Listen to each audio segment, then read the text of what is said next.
Introducing the all-new Western Enforcer V-Plow. Engineered with all the features, efficiency, and performance of full-size Western V-Plows, built specifically for your half-ton truck.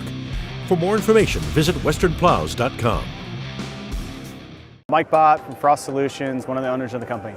What we do is provide a mini weather station to give you a tailored forecast to those particular locations so you know where and when and what to do in those parts of town. You know there's 2 or 3 or 4 or 5 different ways that people can experience tremendous value having a technology like this.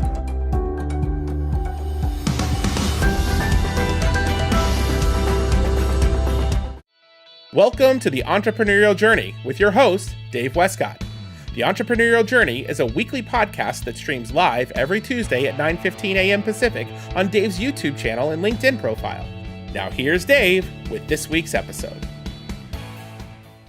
Good morning and welcome to the Entrepreneurial Journey. I'm your host, Dave Westcott, and I've got with me Melissa Villanueva.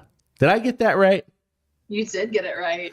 Awesome. I've got with me co-host Todd Chapman. Melissa is the CEO and founder of Brewpoint Coffee in Elmhurst, Illinois. Established in 2014 and founded via an espresso machine ad on Craigslist.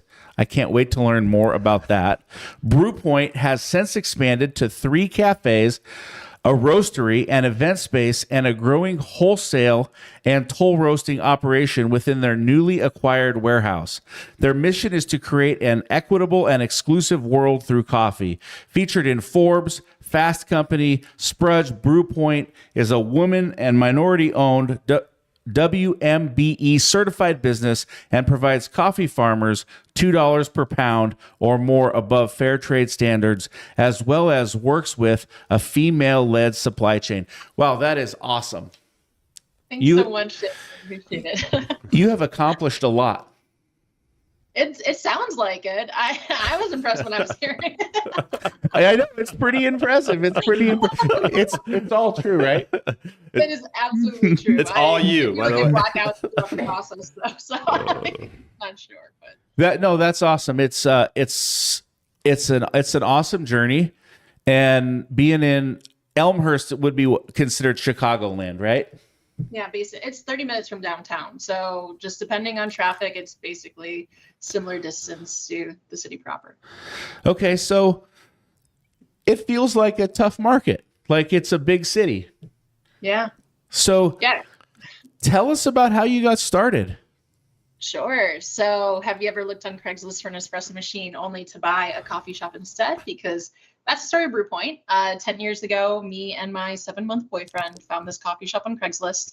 Had no idea what we were doing, but bought it within a month.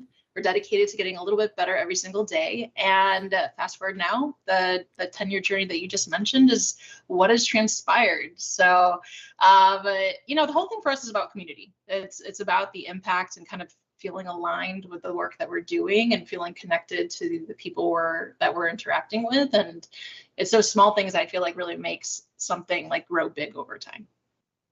So this is your 10-year anniversary. Yeah. 10-year anniversary this year. That's awesome. Congratulations. Yeah. That's a milestone in and of itself. So you've got your empire of coffee in Chicago. You continue to expand, you continue to grow. What pushes you forward? Why continue to grow? Why not just stick with the one coffee stand that you picked up on Craigslist? Yeah, so that's a great question. Let me kind of start off by sharing why I got into it, because I feel like that also kind of gives an idea of what motivates me. So I was a philosophy major in college, ended up selling books door to door to like pay off college debt that I was accumulating. Found out that I was pretty good at it. I was number 4 in the country. Wow. So when I graduated with this philosophy degree, I got business offers.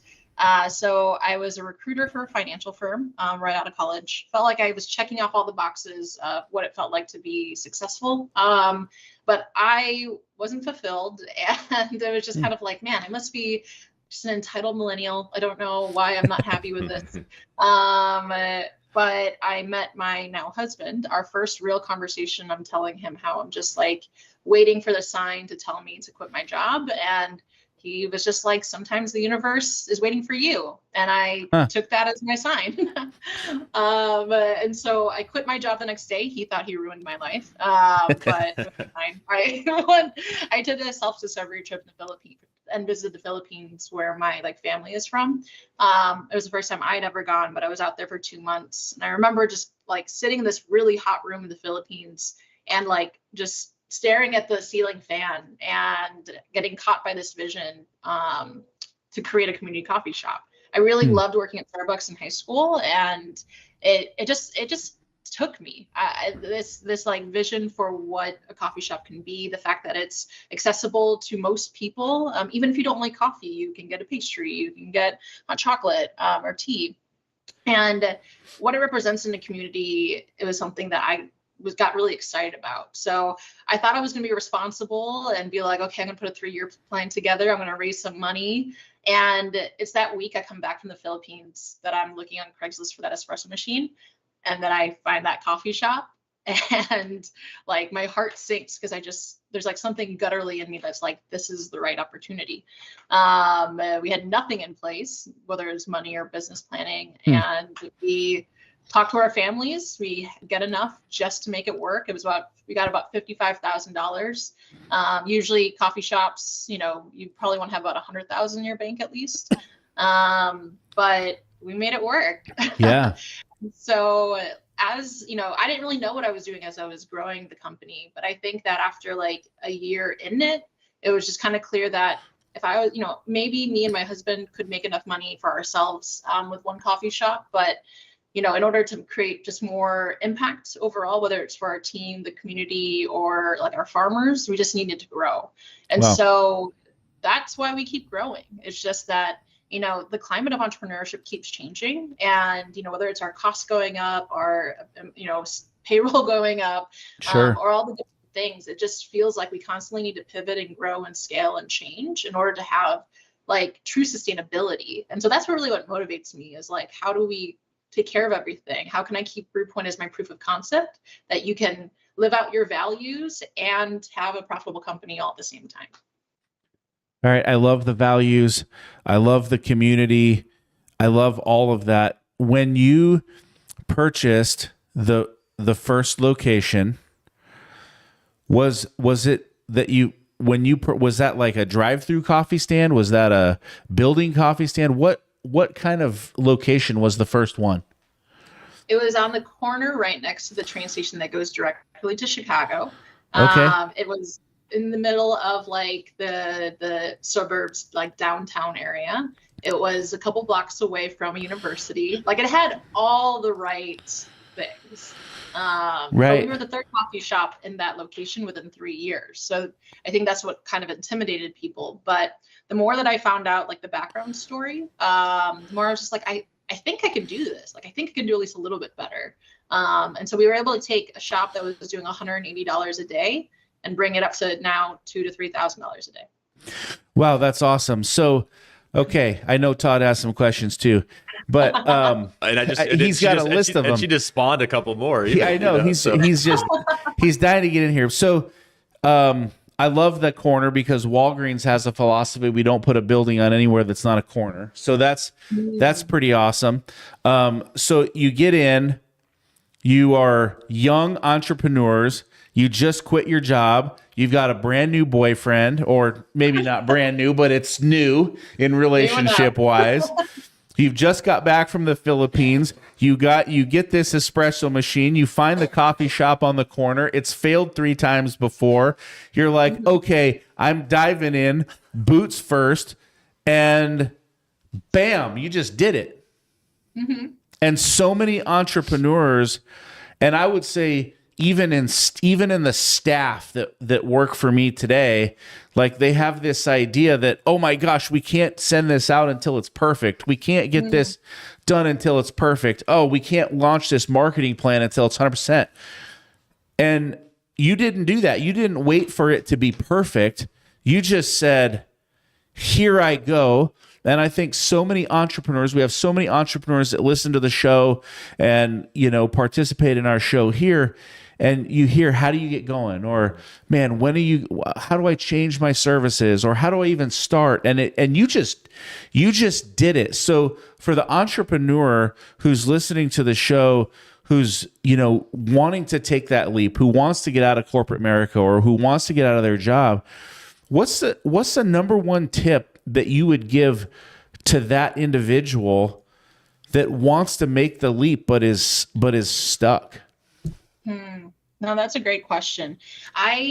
So for me, like, I'm not against planning, but I will say that, like, I'm really glad that I listened to my gut, right? Because for me, it's just more a matter of, like, when the right opportunity hits you, and, like, even if you don't have everything in place, what does it mean to be tenacious and a bit delusional and just jump in?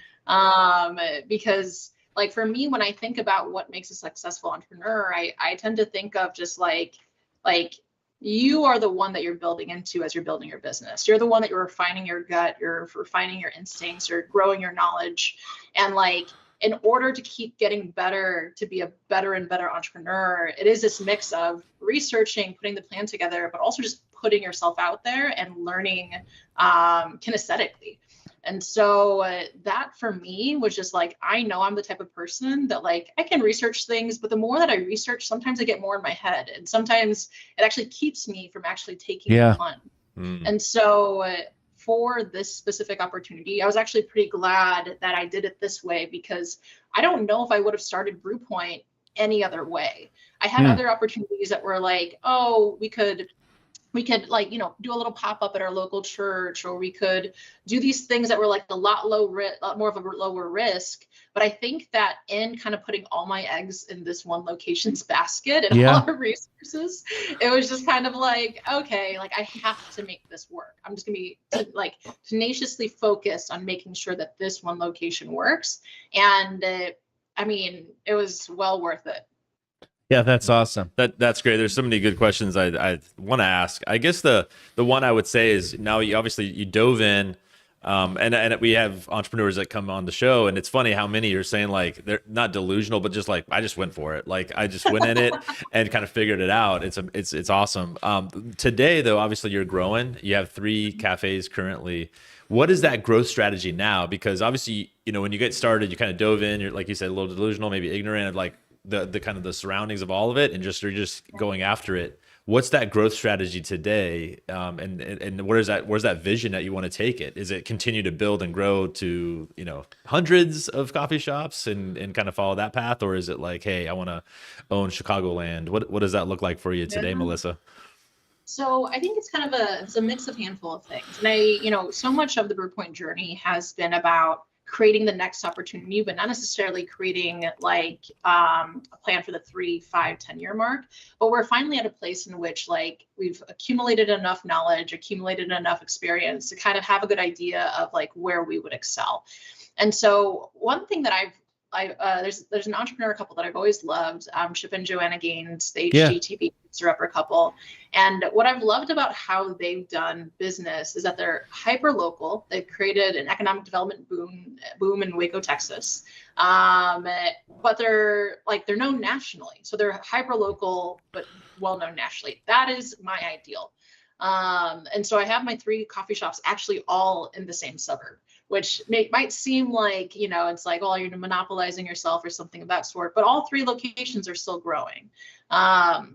And so being incredibly involved in the Chicagoland area for me is really important. And so what I'm really focusing on, because I actually had 4 coffee shops as of like 2 months ago, but I got to sell one and take that money to start scaling our manufacturing. And so that's really what's next for Brewpoint, is that how can I be hyper local through my coffee shops, through the events that I run, through our mission to be more equitable and inclusive world, through a lot of it for me is around building up diverse entrepreneurship. But I can also do that through B2B manufacturing. And so that's the next thing for Brewpoint. It's twofold. It's getting into grocery stores. It's, getting into coffee shops and restaurants and all these different distributors. And then the other side of it is toll roasting. So building a coffee manufacturing community for diverse entrepreneurs to be able to be like, hey, you want to roast your own coffee, but you don't want to spend $100,000 building a roastery, roast with us. So that is what's next for Brewpoint. Wow, that's cool. So how does that work? So do they come into your facility and roast and you charge them a fee, or do they buy your roast, or what does that look like? There's a number of different programs. The one that I think is most accessible is where we roast for you. So we can also educate on how to roast as well. And it's something that you can rent time on our equipment. But, a lot of times, coffee companies or coffee entrepreneurs, they kind of want to do everything. They want to have a shop. They want to roast their own coffee. They want to have farming relationships in the countries that they have connections to. But really, when you dive into everything, in order to do certain things well, you can't really do everything. And so for us, if we can be that roasting partner for someone, where it's like you're curating your roasts, we're helping you find the profiles that really match what you're trying to accomplish, but you don't have to worry about that side of operations. That's how we come in and can partner. Not only that, but I also co-wrote the book, Starting and Running a Coffee Shop. So in working with us, oftentimes I get to consult with a lot of other coffee companies to help them grow and scale as well. That's awesome. I noticed in the bio that you are a WMBE certified business. Yeah. How has that impacted you, if at all? Sometimes it doesn't. But how has that impacted your business in the Chicago market, if at all? Sure. So I think there's just more of like the brand side of it. And then there's like the actual, like what doors does it open? So on a brand standpoint, I would just say that regardless of needing a certification or not, it's very clear they are women and minority owned. Yep. I own my company 100% outright. So, which is actually something I'm quite proud of because, getting into the multi-million-dollar range, it's pretty rare for someone to be able to do that, especially if you're woman or minority owned. But we were able to do that with no investors and pretty minimal loans. We're just really scrappy consistently, and also have raised over $500,000 in grants over time. So. Wow. Which is like maybe not something to brush over, but that is actually, to answer your question, is actually being women and minority owned has opened a lot of doors regarding grants. And so whether it is, federal related grants during the pandemic, or if it is just a number of private entity grants that I've been able to apply for over time. The most recent one was the Lenovo grant with Queen Latifah. I was able to get that in January. There's a couple other ones that I'm not supposed to announce yet, but no, it's that has been a huge win for my company and being able to scale. Let alone that there's diversity supplier initiatives that we're just starting to crack into right now, which means that government entities or corporate entities have a certain number of diverse suppliers we need to purchase from, and with our certification, we can guarantee that we're women, minority owned and run. Yeah, that's awesome. The minority business certificate is definitely a great thing to have in your corner. You talked about grant writing, and I think a lot of entrepreneurs are probably thinking, "Oh my gosh, that's 250 pages of paper. How am I ever going to get this done? How am I going to write the letter? I'm still having trouble typing." Like, whatever. I'm not dissing on the entrepreneur, but I know they're really good craftsmen and maybe not as focused on the business side of things. What advice or tips would you give any entrepreneur that's looking for that grant activity? What would you say they need to do to deliver results? Like, I mean, $500,000 is a lot of money in grants. A lot of capital, yeah. Yeah, it is. So I think for myself is one of the things I think is important for an entrepreneur is to be aware of your skill sets, right? So for me, I am good at like selling the vision of my company. And because of that, I do think it makes it easier for me to be able to write or do pitch competitions and get awards essentially. And so knowing that that's my skill set. It's just about refining it over time. I mean, I do use ChatGPT to really give me some insight on like how to kind of curate my applications, because I think that I'm like, selling it the way that would be intriguing for whoever is looking at the application. But a lot of times, sometimes it's counterintuitive. So all that being said, I'm aware that my skill set relates to either writing grants. I think it relates actually more to pitching, which that's a kind of separate thing I'll talk about in a second. But I would say that if you have done a couple of different grants, got that under your belt, but haven't found success yet, I would recommend hiring a grant writer and getting insight of like those who have won grants. What do they do? How would they critique how you've written your story? And that's really the thing, is how do you articulate your story of where you've been, where you're at now, and giving people the confidence of where you're going to get to. And so that's the one thing I'll say there. What I love about like pitch competitions, because in some ways I feel like it's just a verbal like version of grant writing. I love those, partially because I think it does fit my skill set a bit, but I also love it because it creates opportunity outside of the actual like award that you're looking to get, because all these people then see your pitch, and you don't know if they could be a possible wholesale client, you don't know if it would be a possible mentor, investor, like any of those things. Like I think putting yourself out there in that way can curate a lot more opportunity than just the opportunity you think you're going for. That's awesome. That's great. Obviously the journey of entrepreneurship isn't a straight line. We often talked about that here on the show. It's like, there's ups and there's valleys, there's peaks, right? It's never exactly what you when you get to it, maybe what you expect. And there's always challenges along the way. In fact, it's amazing you're celebrating your 10-year anniversary, because, we've talked about statistics on small business, and only 20% of small businesses last 10 years or more. Okay. And so that's from the SBA statistics. And so what would you say, I mean, one, what was the greatest challenge that you faced along the journey that you could share? Because some of our audience, they may be in that boat. Like, you mentioned that you had the coffee shop that was owned twice before you took it over. Yeah. So obviously there was something there. I mean, who knows what happened there, but how have you overcome that greatest challenge? And what advice would you give to that entrepreneur who might be in that, like, hey, I'm not sure if I want to keep doing this, along that journey? Absolutely. So I think, earlier I talked about, delusion being a good asset for an entrepreneur. I also think honesty around yourself is something that's really important as well, to complement that, in terms of like, what are you good at? What are you not good at? I think for me, I'm pretty good at being flexible. I can be very present and responsive to things that can cascade my business. And I can also be very present in terms of getting that next big opportunity. What I'm not so good at is longer term planning. Being a bit more detailed.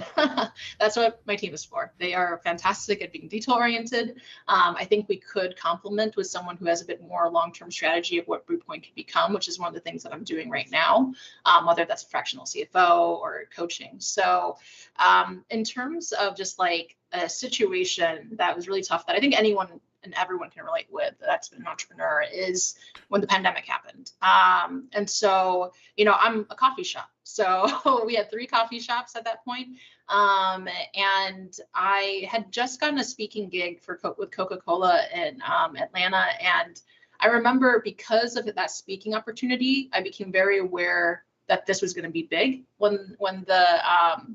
before the pandemic hit, because they canceled everything like a week before.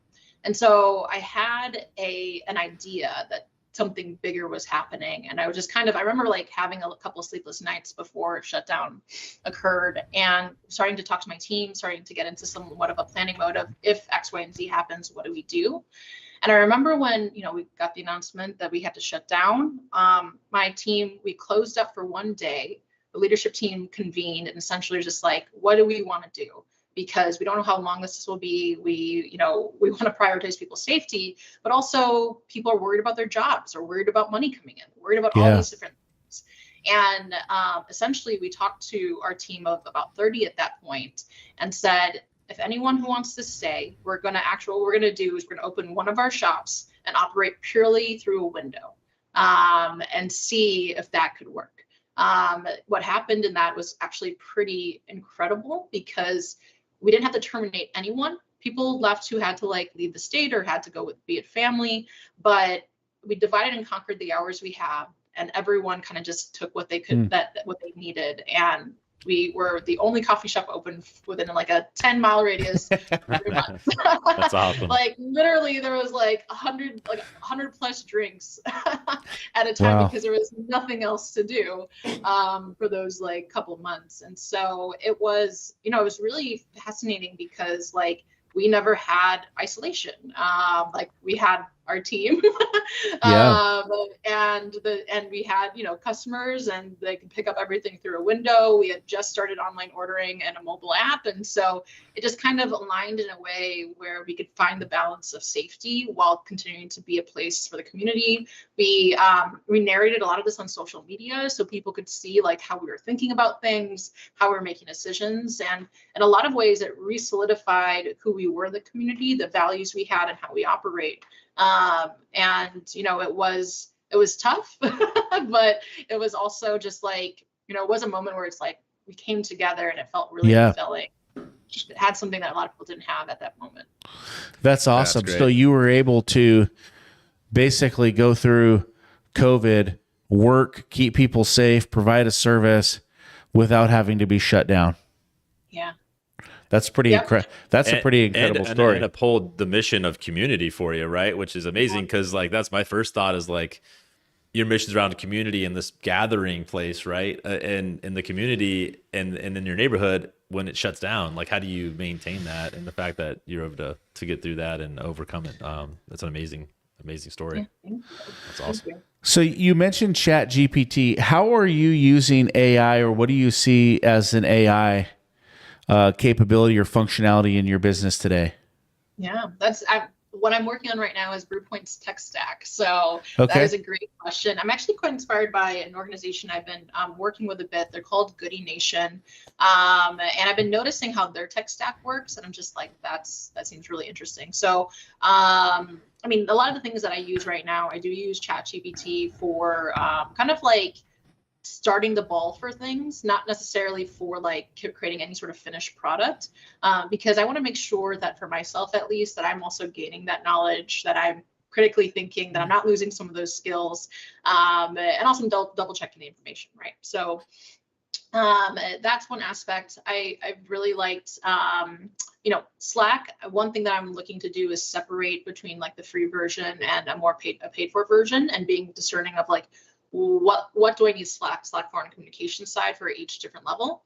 I use Zoom for the majority of my meetings, and I just added Zoom Scheduler, which is essentially like a Calendly. And I've loved that. One thing I will say about having a calendar app like that is that it's forced me to be a lot more efficient because people just kind of hop on my calendar all the time. So I need to make sure that I have like slotted out times for every single thing. And honestly, it's kind of shifted my whole calendar in a way that like has been good for my own efficiency. I'm exploring Airtable. I think it can be a really solid foundation because I've noted my friends at Goody Nation have been using it, and it seems like just this robust data builder and interconnector with a lot of the other platforms I use. And then the last one I'll mention is we just changed our point of sale system from Square to a company called Drippos. Drippos, to me, they focus on coffee shops primarily.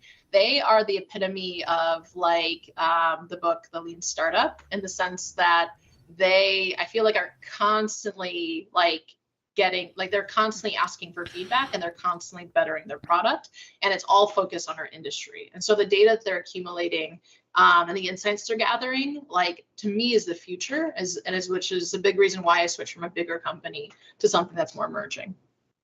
Yeah, that's awesome.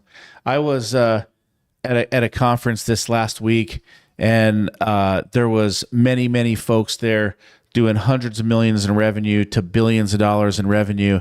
And there was one kind of constant theme around AI, and it was, if you're not embracing AI, if you're not utilizing AI, if you're not driving AI in your business, you're going to be out of business in the next 3 to 5 years. Do you see that similar? Do you see or foresee a similar trend in the coffee business? Or do you feel like food and beverage is a little bit outside of that? And if you do see that as a possibility, how do you forecast that kind of a future in the coffee space? Oh, wow. That's a great question. It's kind of a tough question too, because it's very, how do you, it's very hypothetical, right? So I actually just put together the Chicago, the Specialty Coffee Expo was actually just in Chicago a couple of weeks ago, and I hosted a huge event. There was a pitch competition called Elevating Dreams and Erasing Divides, and it's about how we need to embrace AI and tech in order to like continue evolving and making sure we're elevating ourselves. I also do economic development for the city of Elmhurst, and just I'm big on economic development generally. And I say all that because for me, what I'm noticing like trends wise is that a small business mentality is really becoming more and more difficult, more and more impossible to make successful. Startup, like I noticed that a lot of small business or entrepreneur communities are really focusing more on a startup mentality, because in order to have sustainability, there just seems to be a little bit more scale. Or there's a lot of people moving from corporate to owning their own business, and they want to complement their wages that they were getting in corporate. And so they need to scale, right? So all that being said, whether it's coffee specifically or small business in general, something that I've seen, I mean, I'm in Illinois, Chicago, land, and I do worry about the like increased costs for being a small business, and that's that fact that like if I was I'm kind of okay because I'm a little bit larger than most small businesses, but I'm just like under the medium business tier, and I don't know if I was only one shop how I would make it, because whether it's I mean the heightened just increased minimum wages. We're looking, Illinois is looking at taking away the tip credit, which essentially means that tips won't count towards the minimum wage anymore. There's adding of 401ks and health benefits and all these things that I want to do, but it's hard when your profit margin for your industry is under 10%. It is an industry that is really based on impact and passion and mission. And so I constantly need to innovate and create efficiencies so that I can make something in the long run. Kind of going back to what I said in the very beginning, intuitively, I knew that if I was just one shop, I wouldn't be able to create sustainability. And so at this point in my business, it really is about okay, I have to think through the lens of, where can I create operational efficiencies so I can invest in my team, so I can invest in my farmers and make sure that I have, money set aside for if and when anything happens. And so that has tended to be my mentality, is that I do agree with that statement. If you're not embracing technology and AI and those operational efficiencies, generally speaking, in the next 3 to 5 years, the whole landscape's gonna be incredibly different. Those who have advantages and are investing in this now are going to have a way higher advantage, and those who aren't, unfortunately, those ways are going to become more and more outdated. And so, yeah, I definitely see that for the coffee industry. But what I don't see is I think that people do care about connection in their coffee shops. So feeling like that it's curated to some degree by a human, it is important. So, I mean, I definitely have seen those robotic arms making latte art. Yeah. And there's a lot of digital ways to not interact with a person when you are ordering. But I do think that there's just something special when it just has that slight human touch that gives, and I feel like that is equally an advantage. And so where do you create efficiencies and where don't you is kind of the question for me right now. All right. I love everything that you said. I've got a few comments, a few thoughts, and a couple of questions. I know we're getting close to time. One, I think that I love the sense of community, because I know a lot of business owners in the EO and the YPO and the Vistage communities who love to work from Starbucks or love to work from a brew point or a local coffee shop. They love that connectability. So I think that that's one thing that a coffee shop always has going for it. Now, I don't know if you're aware, but maybe you are, but I have quite a few friends in the Chicagoland area who have, small to mid to large size businesses, and primarily around the market of snow removal. And one of the things that that I learned about Chicago, in particular, that they have these land bank scavenger sales, right? Where like as a person, you can go in and you can pick up these pieces of property for pennies on the dollar. And it's the only state that I've found that has these scavenger sales. And so a good friend of mine who is in the Chicagoland area, they do these scavenger sales.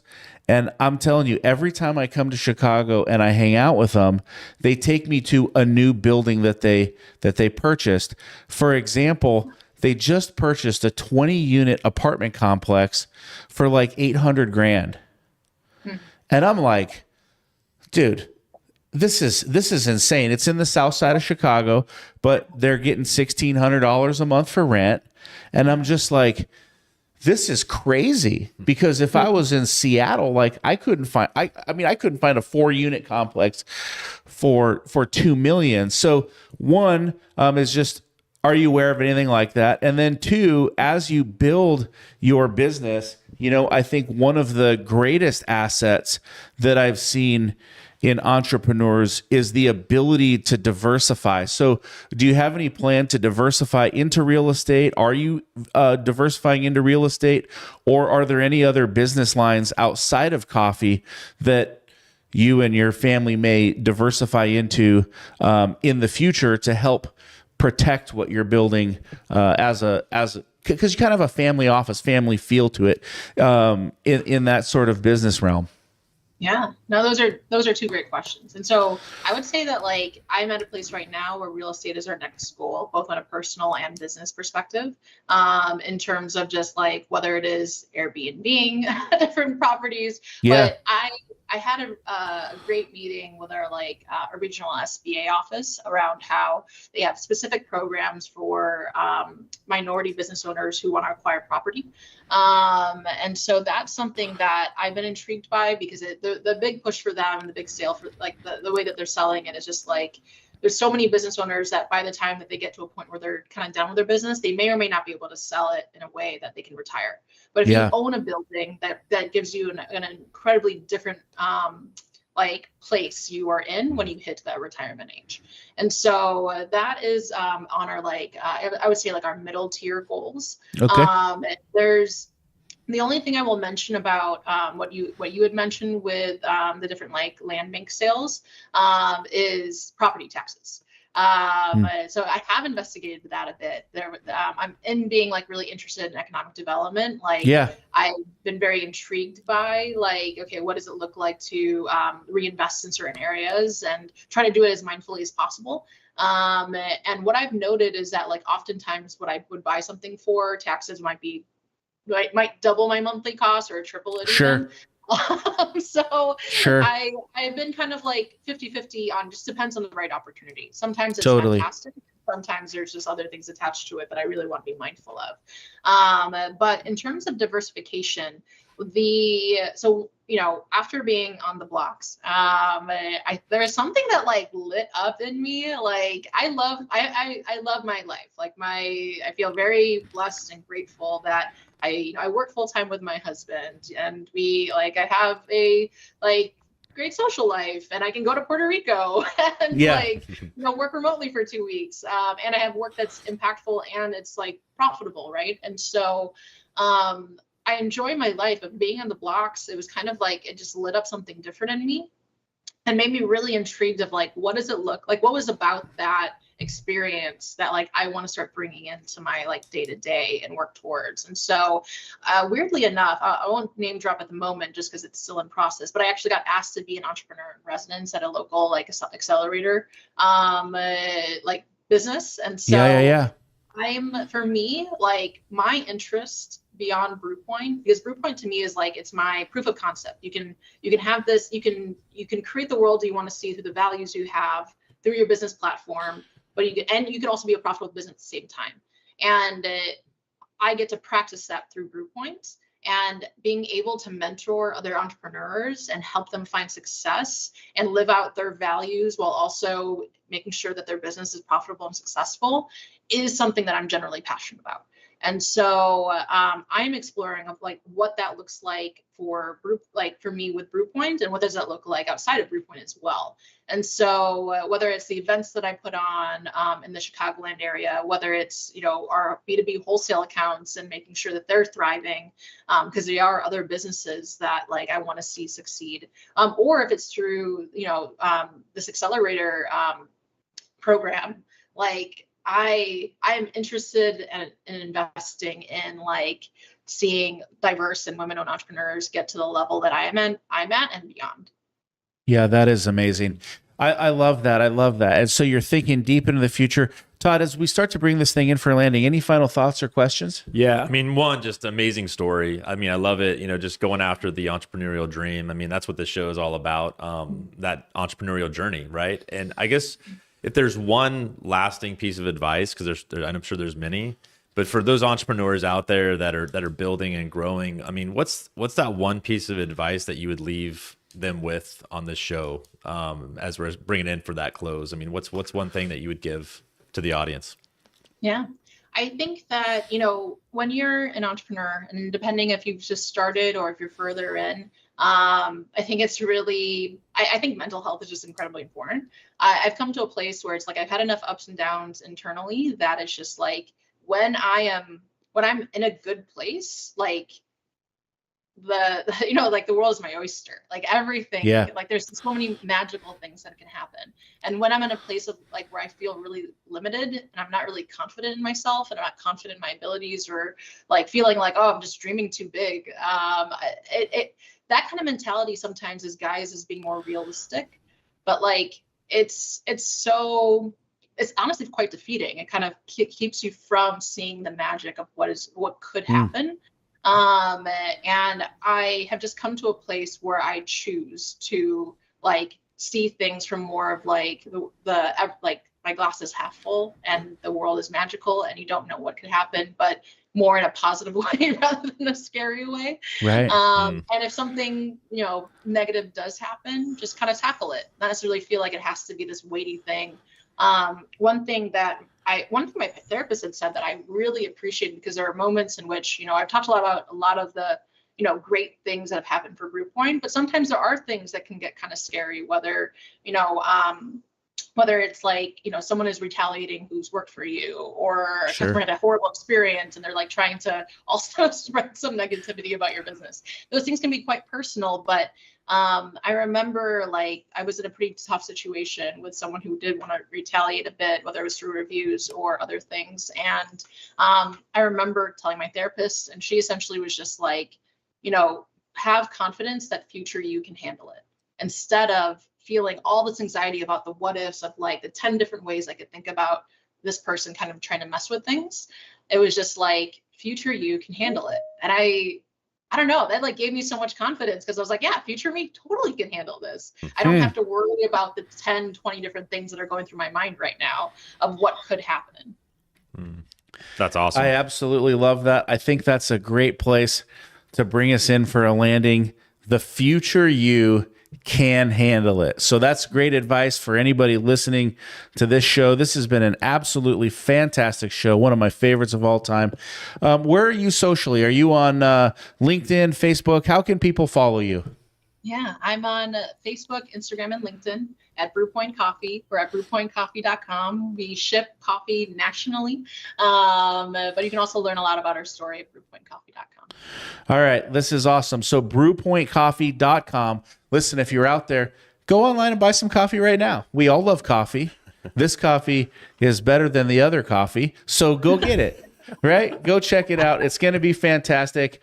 Follow her on all of the socials, LinkedIn, Facebook, Instagram. I'm your host, Dave Westcott. Follow me on LinkedIn, Facebook, Instagram, YouTube, anywhere where it's social, I'm hanging out. We're back every week, 9:15 a.m. Pacific Standard Time. If you like this show, give us a like, give us a share, drop your comments in the comment box. We're happy to get back to you. Thank you very much, and I hope that you enjoyed this as much as we did. Mike Bott from Frost Solutions, one of the owners of the company. What we do is provide a mini weather station to give you a tailored forecast to those particular locations so you know where and when and what to do in those parts of town. You know there's 2 or 3 or 4 or 5 different ways that people can experience tremendous value having a technology like this.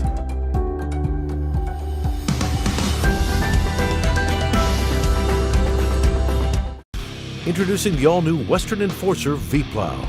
Engineered with all the features, efficiency, and performance of full-size Western V-Plows, built specifically for your half-ton truck. For more information, visit westernplows.com.